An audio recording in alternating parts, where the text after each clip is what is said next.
So yeah, Craig, before well, not so very long ago, we were very, very excited about where the Reds were heading, what they were doing, what we were going to win. We were scoring the goals, you know, winning 5-0 at Old Trafford and all that. Feels like, you know, a draw with Brighton and a defeat by West Ham has taken a little bit of wind out the sails, but we've got this international break to sort of reset.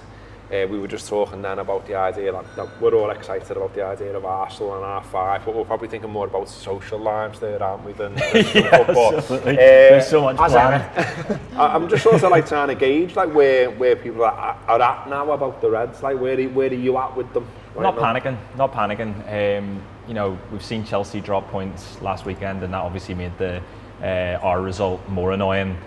We've seen City drop points the weekend before that, so you know, no one's run away with it, and I think is it 5 points at the moment with Chelsea? It's four, so it's 4 in front of them. Like that can very quickly turn.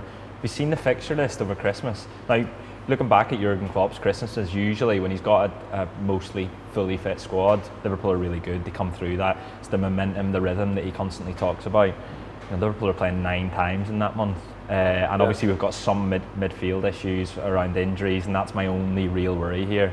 Is that dreaded word that begins with I that everyone's continually talking about. We see Sadio Mane go off in international duty again. We just hope everyone comes back and Liverpool start off that massive run over Christmas with a win over Arsenal.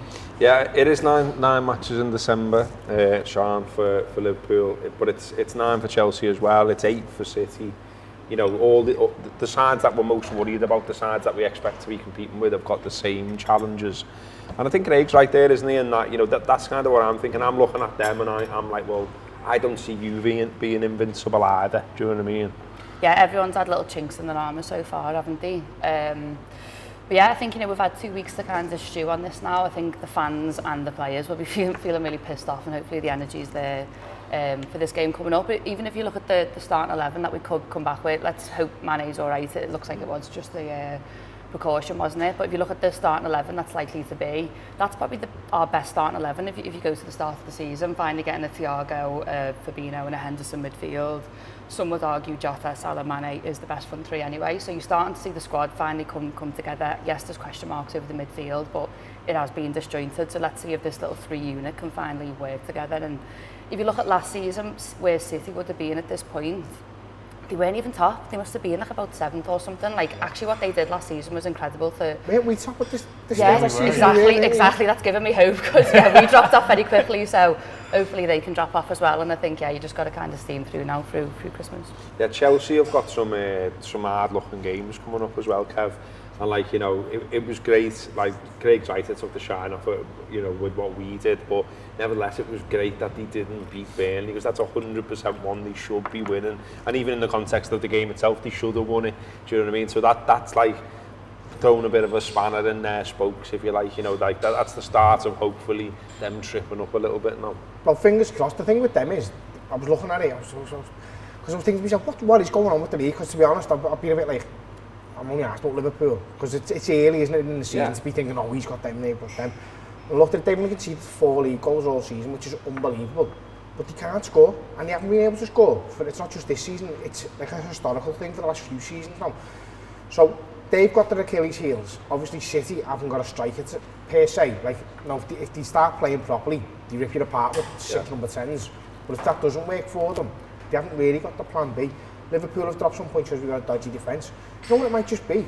That football's going back to the way like it's always been, like forever, except for the last 2 or 3 seasons where someone went and won 30 games in a season. That never used to happen, do you know what I mean? It's historic. Even when Arsenal went invincible, they drew 12 games, do you know what I mean? Yeah, so, they did, didn't they, Sam doesn't make us to talk about that, but I think football probably is going to revert back to type like that, because it's been doing that for 100 years, so I hope it does as well, you know, because it's when you're in it, it's boss to be winning every week and it's great and that, but do you know when you're really like being like a part of a match going crowd, sometimes it's boss to think, fucking hell, we might not win today, because it's boss when you win all the games.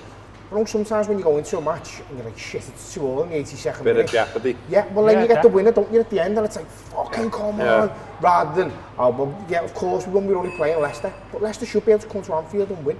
I hope that's what's happening. I hope that's the same, obviously, for Liverpool. It's not good if it's just happening for Liverpool, by the way. It's got to happen for everyone. It's got to happen for City, and it's got to happen for Chelsea. To get full access to this show, click on the link in the post and subscribe to Talk Premium. You get all of our content, including previews, reviews, post-match content, exclusive interviews and loads of transfer chats. So subscribe to the Anfield Wrap now. We share the journey of supporting Liverpool from heart to the city.